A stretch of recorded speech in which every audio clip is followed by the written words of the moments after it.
Chapter 4 9th class physics turning effect of forces. Chapter 4 के इस video में आपको न्यूमेरिकल करवाए जाएंगे। तो न्यूमेरिकल शुरू करने से पहले मेरी वीडियो अगर पसंद आती है तो आपने उसको लाइक कर देना है, सब्सक्राइब कर देना है और बेल आइकन को प्रेस कर देना है ताकि हर नई आने वाली वीडियो का आपको नोटिफिकेशन मिलता रहे। इस चैनल पर आपको तमाम मैथमेटिकल प्रॉब्लम तमाम क्लासेस के इंशाल्लाह सॉल्व करवाए जाएंगे। तो चलिए अब हम वीडियो का आगाज़ करते हैं। सबसे पहला न्यूमेरिकल है A force of 200 Newton is acting on a cart at an angle of 30 degree with the horizontal direction। एक कार्ट है, एक रेडी है, उसके ऊपर 200 न्यूटन की फोर्स इस्तेमाल हो रही है और एंगल बन रहा है 30 डिग्री। हॉरिजॉन्टल डायरेक्शन में है, ठीक है। हॉरिजॉन्टल डायरेक्शन कहते हैं कि इस तरीके से, ठीक है, जो बिल्कुल लाइन की पैरेलल हो। Find the X and Y component of the force. हमने फोर्स के कंपोनेंट मालूम करने हैं, एक एक्स एक्सिस और एक वाई एक्सिस के हवाले से। फोर्स कितनी है 200 न्यूटन, थीटा कितना है 30 डिग्री। एक्स एक्सिस के अलांग मालूम करना है तो इसलिए एफ एक्स मालूम करना है, एफ वाई मालूम करना है। F x equal F cos theta. जब भी एक्स कंपोनेंट मालूम करने हैं तो उसके साथ हम कॉस थीटा लगाते हैं। एफ की वैल्यू 200, कॉस थीटा की वैल्यू 30, 200 मल्टीप्लाई कॉस 30 की वैल्यू कैलकुलेटर से लेंगे 0.866। 200 को मल्टीप्लाई करेंगे 0.866 से तो आंसर हमारे पास आएगा 173.2 न्यूटन। अब हम एफ वाई मालूम करेंगे। F Y equal F sine theta. जब भी y कंपोनेंट मालूम करना है आपने साइन थीटा इस्तेमाल करना है। f कितनी है 200, साइन थीटा कितना है 30, 200 साइन 30 की वैल्यू होती है 0.5। 0.5 को 200 से मल्टीप्लाई कर देंगे तो आंसर आ जाएगा 100 Newton. A force of 300 Newton is applied perpendicularly at the knob of a door to open it। एक दरवाजे को खोलने के लिए उसके ऊपर फोर्स कितनी अप्लाई हो रही है 300 newton. If the knob is 1.2 metre away from hinge, अगर जहाँ से दरवाज़ा खोलना है जो उसकी कुंडी है, कुंडी और उसका जहाँ पे दरवाज़ा लगा हुआ है जिसको हम कब्ज़ा कहते हैं, उन दोनों के दरमियान जो फासला है वो है 1.2 metre. What is the torque. Torque हमने मालूम करना है और ये बताना है इज़ इट पॉजिटिव और नेगेटिव, कि टार्क उसमें पॉजिटिव होगा या नेगेटिव होगा। तो ये एक दरवाज़ा है, ये इसके कब्ज़े लगे हुए हैं जहाँ से दरवाज़ा जुड़ा हुआ है और कब्ज़ों और इस नॉब के दरमियान जो डिस्टेंस है वो है 1.2 मीटर। जब दरवाज़े को यहाँ से पकड़ के खोलेंगे तो इसके अंदर टार्क प्रोड्यूस होगा, वो टार्क हमने मालूम करना है, ठीक है। अब चूँकि फोर्स जो है वो इस नाब पर लगा रहे हैं और ये नाब और हमारी फोर्स जो है इस दरवाजे के परपेंडिकुलर है। जब परपेंडिकुलर होगी तो एंगल कितना लेंगे एंगल कितना लेंगे 90 डिग्री। तो फोर्स हमारे पास 300 न्यूटन है। आर ये वाला जो फासला है ये आर है 1.2 मीटर। थीटा कितना है 90 डिग्री। टार्क हमने मालूम करना है और फिर टार्क का हमने बताना है पॉजिटिव है या नेगेटिव। तो टार्क का फार्मूला है torque is equal to R F. ठीक है।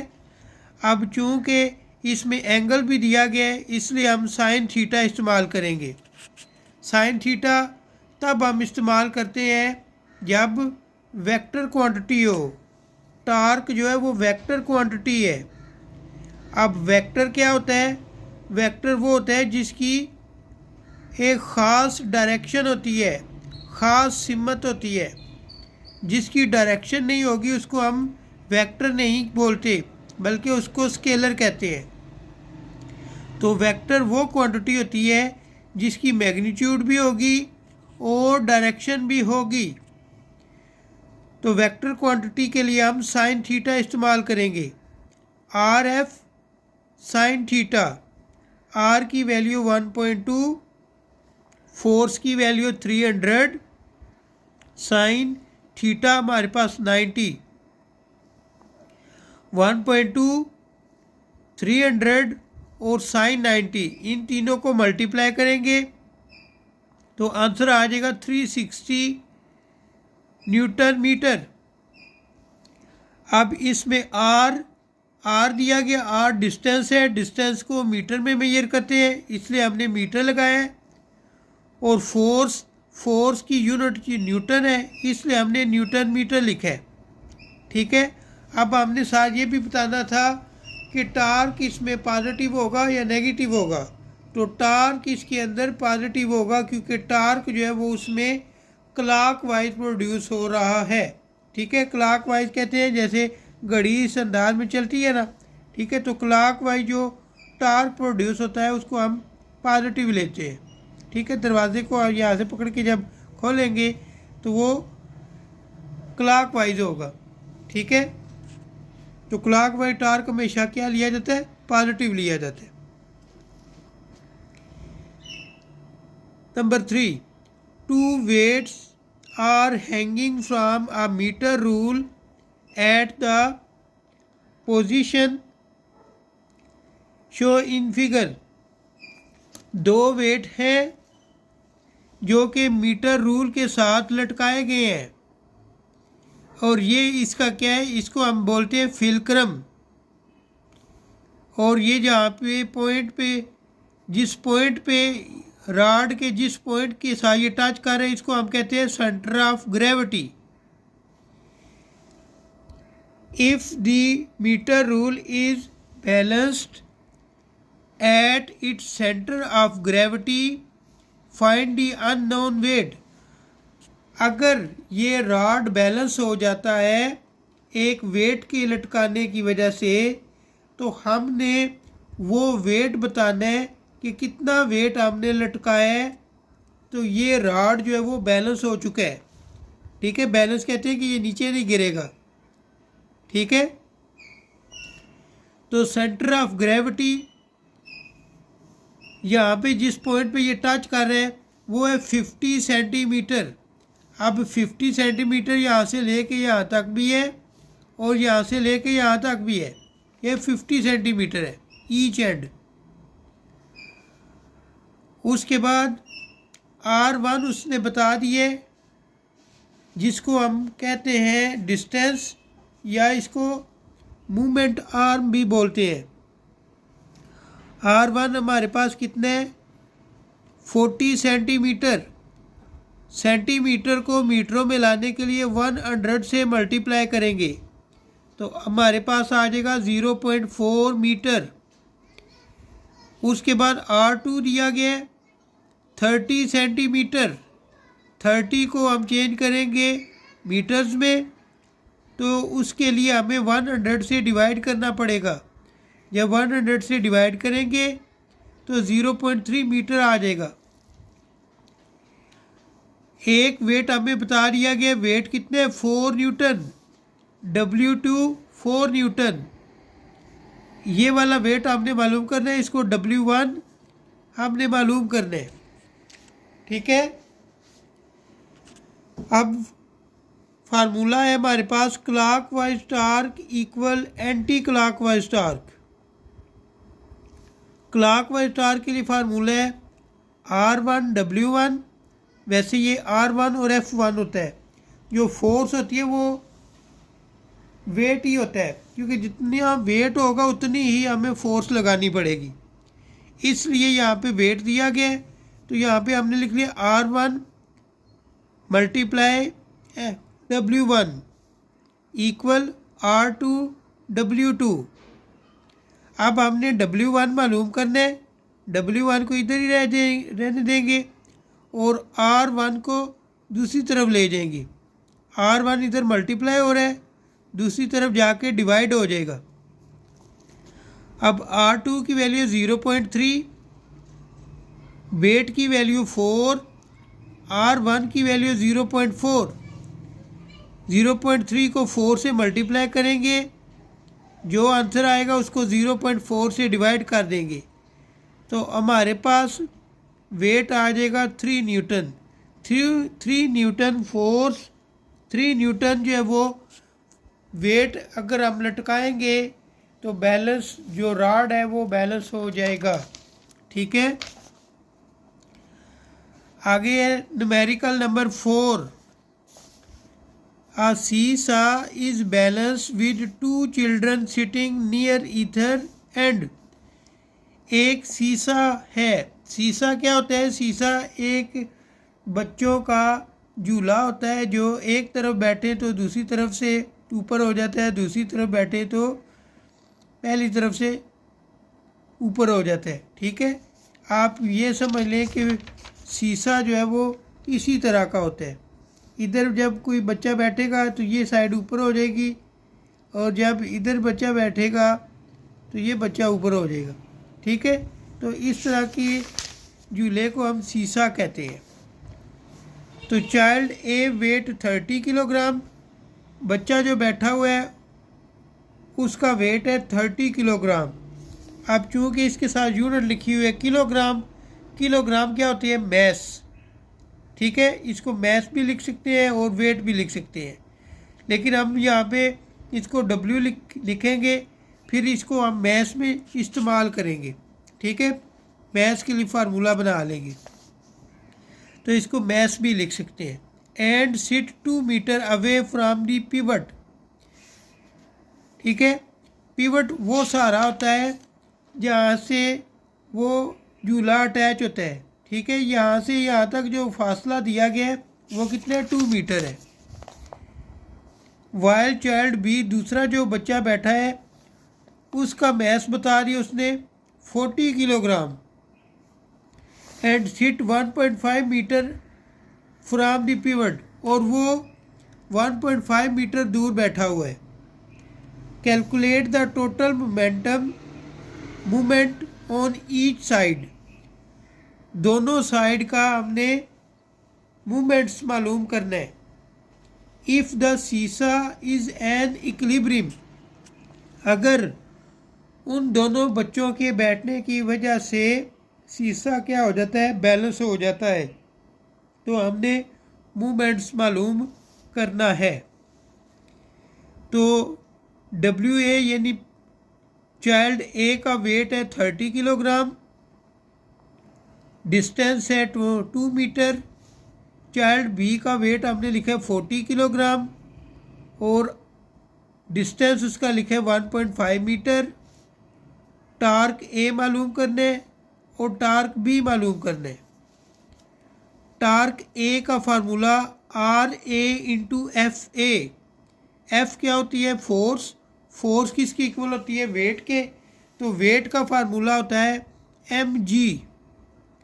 तो m के लिए हम 30 और g के लिए 9.8 इस्तेमाल करेंगे। इन दोनों को मल्टीप्लाई करेंगे तो हमारे पास आ जाएगा 294 Newton.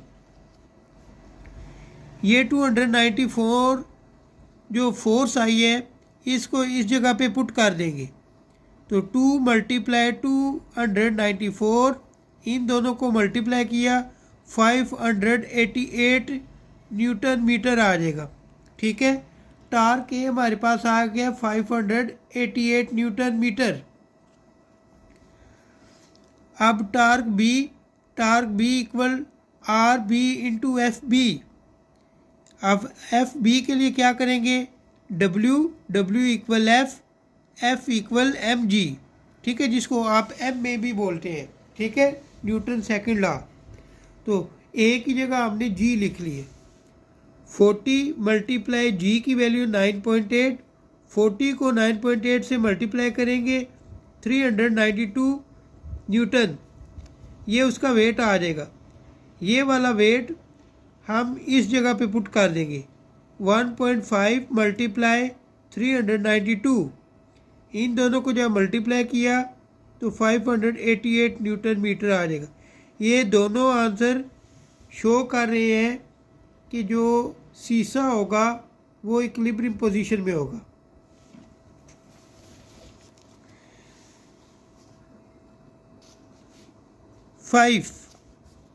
A crowbar is used to lift a box। ये क्रोबार है, इसको इस्तेमाल किया गया एक डब्बे को उठाने के लिए। ठीक है, if the downward force of 250 Newton, अगर ये वाली जो फोर्स इसको नीचे की तरफ हम लगा रहे हैं इस डब्बे को उठाने के लिए, वो फोर्स कितनी है, 250 Newton. is applied at the end of the bar, how much weight does the other end bear। ये इसका वेट कितना है जिसको उठाने के लिए हमने 250 न्यूटन फोर्स इस्तेमाल की है। ठीक है, the crowbar itself has negligible weight। अब इस सरिये का जिससे हम इसको उठा रहे हैं उसका भी वेट होगा, लेकिन हम उसके वेट को नज़रअंदाज कर रहे हैं। ठीक है, हमने फोर्स मालूम करनी है और इसका वेट मालूम करना है। इसका अपना कितना वेट है उसको हम नज़रअंदाज कर रहे हैं। तो ये देखें, जहाँ पे इसको सहारा दिया हुआ है यहाँ से जहाँ तक इसने वेट उठाया हुआ है, ये जो हमारे पास फासला है वो 5 सेंटीमीटर है। ठीक है, इसको हम D2 का नाम देंगे।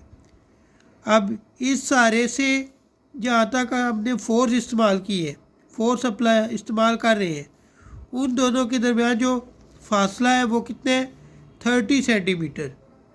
तो ये हमारे पास हो जाएगा D1, इसको D1 का नाम देंगे और ये D2 का नाम दे देंगे। फोर्स हमें बता दी गई है 250 न्यूटन, वेट हमने इसका मालूम करना है। तो फार्मूला है हमारे पास क्लॉकवाइज मूवमेंट और एंटी क्लॉकवाइज मूवमेंट। तो फार्मूला क्या है, R1 इंटू F1। ठीक है, लेकिन चूंकि हमने यहाँ पे D1 और D2 लिखा हुआ है इसलिए हमने यहाँ पे फार्मूला लिख लिया है F1 इंटू D1 और F2 इंटू D2। ठीक है, तो हमने ये चीज़ मालूम करनी है जो हम इस्तेमाल कर रहे हैं, जो हम उठा रहे हैं। तो इस वेट को उठाने के लिए हम फोर्स लगा रहे हैं, वो फोर्स कौन सी होगी, F2, क्योंकि F1 तो वो होगी जो उसने हमें बता दी है। तो जो वेट हम उठा रहे हैं उसको हम फोर्स का नाम देंगे और वो फोर्स कौन सी होगी, F2। F1 की वैल्यू 250, D1 हमारे पास 30, F2 फाइंड करना है, D2 5 सेंटीमीटर। अब 250 को 30 से मल्टीप्लाई करेंगे 7500 आ जाएगा। 5 यहाँ पे मल्टीप्लाई हो रहा है, इधर आके डिवाइड हो जाएगा। जब दोनों को डिवाइड करेंगे तो हमारे पास 1500 न्यूटन फोर्स आ जाएगी। ठीक है, यानी इसका वेट कितना होगा, 1500 वेट होगा जो उठा रहे हैं। Numerical number 6, a 30 centimeter long spanner is used to open the nut। Spanner कहते हैं चाबी को, चाबी जिससे वो गाड़ियों के नट वगैरह खोलते हैं, ठीक है, या मोटरसाइकिल का नट खोलते हैं, उसको हम स्पिनर कहते हैं, ठीक है। तो वो उसकी लेंथ कितनी है, 30 सेंटीमीटर लंबा है। तो आर कितना लिख लें, 30 सेंटीमीटर। सेंटीमीटर को मीटरों में लाने के लिए 100 से डिवाइड कर दिए तो आ जाएगा 0.3 metre. If the torque required for it is 150 newton, जो उसके अंदर टार्क प्रोड्यूस हो रहा है, जब भी किसी बॉडी पे फोर्स लगाते हैं ना, उसमें टार्क प्रोड्यूस होता है। तो स्पिनर पर जब हमने फोर्स अप्लाई की तो उसमें टार्क जो प्रोड्यूस हुआ है वो उसने बता दिया। टार्क कितने है, 150 newton metre. How much force, हमने वो फोर्स बतानी है जो कि हमने स्पिनर पर इस्तेमाल की है, ठीक है। तो टार्क 150 न्यूटन मीटर, फोर्स हमने मालूम करनी है। आसान सा फार्मूला है, torque is equal to R into F. Torque की वैल्यू 150, आर की वैल्यू 0.3, एफ मालूम करना है। एफ इसके साथ मल्टीप्लाई हो रहा है, एफ को इधर ही रहने दे, 0.3 को नीचे ले जाए, डिवाइड कर दे। जब डिवाइड करेंगे तो आपके पास फोर्स आ जाएगी 500 Newton. Number 7, a 5 Newton ball hanging from a rope is pulled to the right by a horizontal force। ये देखें, एक हमारे पास बाल है, इसके साथ एक रस्सी बंधी हुई है और वो रस्सी इस बाल को ऊपर की तरफ खींच रही है। तो इस रस्सी में क्या प्रोड्यूस होगी है, टेंशन, ठीक है। और इस पे जो फोर्स लग रही है वो कौन सी है, रस्सी जो फोर्स लगा रही है उस फोर्स को हमने नाम दे दिया horizontal force. The rope make an angle of 60 degree with the ceiling. रस्सी को जहाँ पे बांधा गया है, रस्सी उसके साथ एंगल कितना बना रही है, 60 डिग्री। तो जब इस पे फोर्स इस्तेमाल करेंगे तो इसमें टार्क प्रोड्यूस होगा। तो वो फोर्स हमने मालूम करनी है। Determine the magnitude of force, वो फोर्स मालूम करनी है जिससे टार्क प्रोड्यूस होगा। And tension is the string, और टेंशन मालूम करनी है। दो चीज़ें इसमें मालूम करनी है, एक हमने फोर्स मालूम करनी है और एक हमने इसमें टेंशन मालूम करनी है। तो देखें, हमें वेट दिया गया कितना, 5 न्यूटन, थीटा बता रही है कि 60, फोर्स हमने मालूम करनी है और टेंशन मालूम करनी है। तो सबसे पहले हम फार्मूला इस्तेमाल करेंगे, W is equal to T cos theta, ठीक है। W क्या है, वेट है, और T क्या है, टेंशन है। कॉस थीटा क्यों इस्तेमाल किया है, कॉस थीटा इसलिए इस्तेमाल किया है क्योंकि ये हॉरिजॉन्टल सरफेस है, ठीक है। ये देखें, इस वेट को लटकाया है ना, तो रस्सी में क्या प्रोड्यूस हुई है, टेंशन प्रोड्यूस हुई है, ठीक है। अब ये जो बाल है वो इस अंदाज में मूव करेगा, यूँ इस अंदाज में मूव करेगा। तो इस तरह की मूवमेंट जो है वो जिस एक्सिस के अलॉन्ग होगी उस एक्सिस को हम कहते हैं हॉरिजॉन्टल। तो हॉरिजॉन्टल के लिए हम इस्तेमाल करते हैं कॉस थीटा। तो you W is equal to T cos theta, T को इधर रहने दे, कॉस थीटा इसके साथ मल्टीप्लाई हो रहा है, इधर आके डिवाइड हो जाएगा। अब वेट कितना है हमारे पास, 5 न्यूटन, थीटा कितना है, 60, 5 कॉस 60 की वैल्यू 0.5, इन दोनों को डिवाइड करेंगे तो हमारे पास 10 न्यूटन टेंशन आ जाएगी। ये वो टेंशन है जो वेट को लटकाने से रस्सी के अंदर प्रोड्यूस हुई है। अब टेंशन इतनी प्रोड्यूस होगी जितनी उस पर फोर्स लगेगी, ठीक है। तो हम क्या करेंगे, force is equal to T sine theta, ठीक है। अब टेंशन इस अंदाज में है ना, तो अब हमने इसका कौन सी कंपोनेंट मालूम करना है, वर्टिकल, ठीक है। फोर्स जब इस पे इस तरह लग रही है तो इसमें टेंशन इस अंदाज में थी, ठीक है। तो हमने क्या मालूम करनी है, फोर्स मालूम करनी है। तो ये फोर्स और ये जो टेंशन है, फोर्स और टेंशन एक दूसरे के वर्टिकल है, तो उसके लिए हम फार्मूला इस्तेमाल करेंगे F is equal to T sine theta. T हमारे पास कितने हैं वो हमने मालूम करनी है, 10 न्यूटन। साइन 60 की वैल्यू 0.866, इसको 10 से मल्टीप्लाई करेंगे 8.66 न्यूटन फोर्स आ जाएगी। 8 number, A sign board is suspended by means of two steel wire। एक साइन बोर्ड है, उसको स्टील की वायर से लटकाया गया है। स्टील की वायर से लटकाया गया तो उस स्टील की वायर में टेंशन प्रोड्यूस होगी है।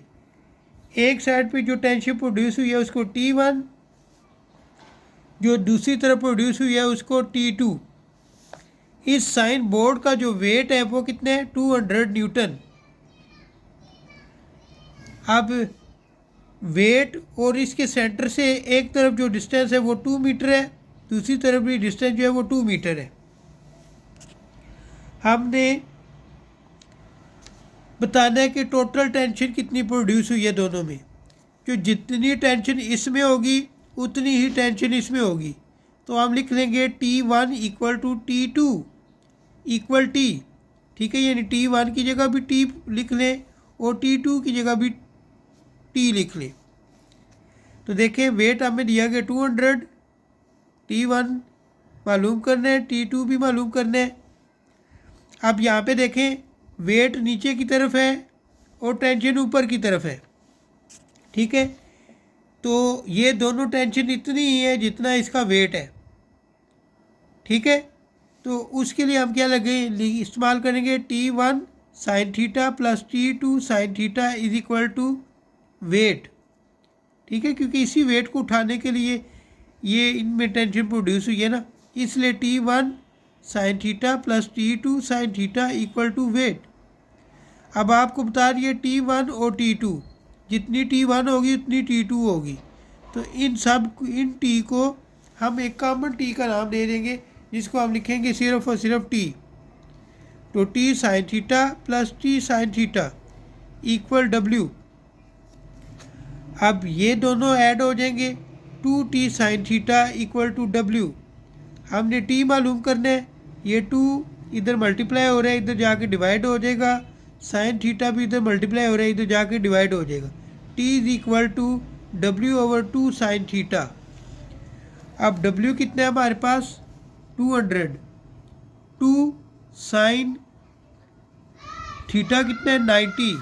90 कैसे हुआ, ये जो स्टील वायर है इसका जो एंगल दिया गया वो 90 है, इसलिए हमने थीटा जो है वो 90 इस्तेमाल की है। 200 2 साइन 90 कितना होता है, 1। 200 को 2 से डिवाइड करेंगे तो हमारे पास टेंशन आ जाएगी 100 न्यूटन, ठीक है। Number 9, 1 girl of 30 kilogram mass sit. एक लड़की है उसका मैस है 30 किलोग्राम और वो 1.6 metre from the axis of a seesaw के सेंटर से जो डिस्टेंस है 1.6 मीटर के फासले पर वो बैठी हुई है। अनदर गर्ल ऑफ मैस, एक दूसरी लड़की है उसका मैस 40 किलोग्राम है और वो कितने फासले पे बैठी हुई है वो हमने बताना है। How far away from the axis, वो हम बताएंगे कि वो कितने फासले पे बैठी हुई है। तो मैस M1 जो है वो 30 किलोग्राम, R1 1.6, M2 जो है वो 40 किलोग्राम और R2 हमने मालूम करना है। तो ये फार्मूला है इसके लिए, R1 F1 equal R2 F2। हमने R2 मालूम करना है, F2 इधर मल्टीप्लाई हो रहा है, इधर आके डिवाइड हो जाएगा। R1 F1 divide F2। अब F के लिए हम क्या करते हैं, F is equal to W और W is equal to mg। ठीक है, ये हमने क्यों इस्तेमाल किया है, क्योंकि हमारे पास वेट नहीं था दिया गया, मैस दिया गया। ठीक है, तब हमने ये इस्तेमाल करना है।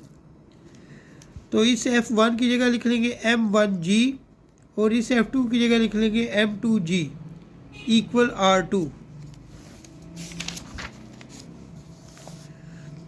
अब यहाँ पे हम वैल्यू पुट कर लेंगे। m1 कितना हमारे पास 30, g की वैल्यू आपको याद रखनी पड़ेगी 9.8, R1 की वैल्यू दी गई है 1.6, m2 भी दिया गया 40, g की वैल्यू 9.8।